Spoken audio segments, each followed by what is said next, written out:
Salam hangat teman-teman sekalian. Demografi ataukah justru menjadi sebuah beban demografi? Itu menjadi masalah. Ini menjadi tantangan buat mahasiswa yang ada di Indonesia, khususnya di Kabupaten Pangkep, Sulawesi Selatan dan Sulawesi Barat. Assalamualaikum warahmatullahi wabarakatuh. Ya, Bro Syams, terima kasih kesempatannya. Saya jadi ingat pada tahun 2005, Steve Jobs yang kita tahu founder dari Apple yang produknya iPhone, iMac, pernah membawakan sebuah pidato kelulusan untuk Universitas Stanford. Ini menarik, orang yang DO memberikan pidato kelulusan untuk Universitas Stanford.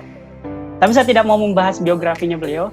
Yang saya ingin angkat, ada satu inti pesan yang disampaikan, yaitu tentang connecting the dots atau menghubungkan titik. Beliau berkata bahwa hidup kita sebenarnya ini, Bro Syams, itu terdiri atas titik-titik yang saling terhubung satu sama lain. Atau kalau kita bisa sebutkan itu momen-momen yang saling terhubung satu sama lain. Kalau sekarang mungkin kita sebutnya era new normal. Kenapa disebut new normal? Karena kalau kita sekarang beraktivitas itu ada protokol kesehatan yang harus kita lakukan. Misalkan kalau kita dulu keluar itu tidak wajib menggunakan masker.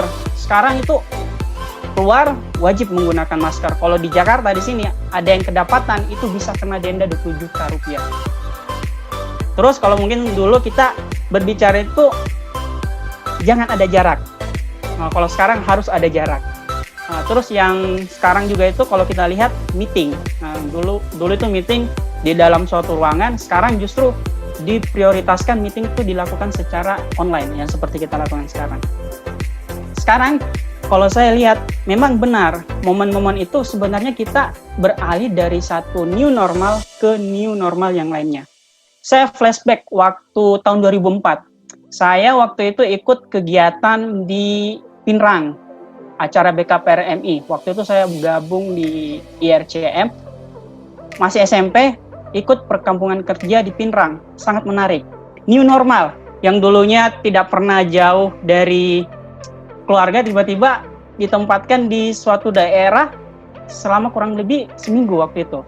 Ya, untunglah salah satu keuntungan kita gabung dalam sebuah organisasi, itu kita di dalam berkumpul dengan orang-orang yang berpikiran maju, terus kita bisa ketemu mentor. Mungkin Bro Syams juga bisa merasakan di RCM kita ada Om Ahsan, nanti ada materi dari beliau juga. Terus waktu di sana itu saya nggak usah sebutkan orang, ada satu mentor juga. Mungkin orangnya ada di sini, tapi karena orangnya misterius, saya nggak usah sebutkan namanya. Beliau betul-betul mengubah mindset saya. Jadi bisa disebutkan bahwa PKPRM itu perkampungan kerja yang diadakan BKPRM itu adalah titik balik saya. Wah, ternyata bukan hanya pengetahuan yang penting, tapi keterampilan non-teknis juga penting. Bagaimana kita berkomunikasi, bagaimana membangun kepercayaan diri, dan itu bisa kita dapatkan dari organisasi. Terus ada lagi nih normal selanjutnya, dari dunia sekolah, SLTA, SMA, masuk ke dunia kampus. Wah, itu beda lagi nih normalnya. Yang dulunya kita teratur jam belajar kita, sekarang kita yang milih mau belajar jam berapa, di ruangan mana, dosennya siapa. Sekarang pas kerja berubah lagi, new normal lagi. Ada SOP di sebuah perusahaan yang harus kita ikuti, dan ada namanya kalau di perusahaan itu biasanya ada indikator kinerja inti atau KPI kita sebutnya, Key Performance Indicator. New normal lagi. Nah, sekarang pas masa pandemi ini ada lagi new normal. Saya kemarin baca lihat berita di CNBC tanggal 23 Juni, itu ada live interview dengan Bumi Rasonia, Ketua Asosiasi Bisnis Alidaya. Disebutkan bahwa sebelum new normal saja, itu ada sekitar 20.000 karyawan outsource yang di PHK atau dirumahkan. Dan menurut ini baru karyawan outsource, belum yang lain ya. Dan diprediksi baru sekitar 15% yang bisa diserap kembali pada fase new normal ini. Ini kembali menekankan bahwa salah satu skill yang kita butuhkan adalah learning agility atau kemampuan kita untuk gesit dalam belajar. Nah, sekarang berbicara tentang learning agility, mungkin kita tekankan 3. Yang pertama adalah kita harus selalu open mind. Sama waktu momen saat ini kita sama-sama mengikuti Inspiring Talk ini, kita mengawali dengan berpikiran terbuka. Kenapa berpikiran terbuka? Karena kalau kita berpikiran tertutup, bersikap sinis, hal-hal baik yang mungkin kita bisa dapatkan dalam suatu momen itu jadinya tertutup. Berbeda kalau kita berpikiran terbuka. Hal-hal baik yang mungkin bisa kita serap, itu bisa terlihat. Jadi yang pertama adalah mari kita sama-sama open mind dulu. Kritik boleh, tapi kita open mind dulu. Kita cari hal-hal baik yang ada pada fase new normal ini. Terus, yang kedua adalah kalau saya sebutnya gembira. Kita harus menikmati, kita harus happy, selalu bersyukur. Kenapa saya bandingkan? Saya sering bandingkan ketika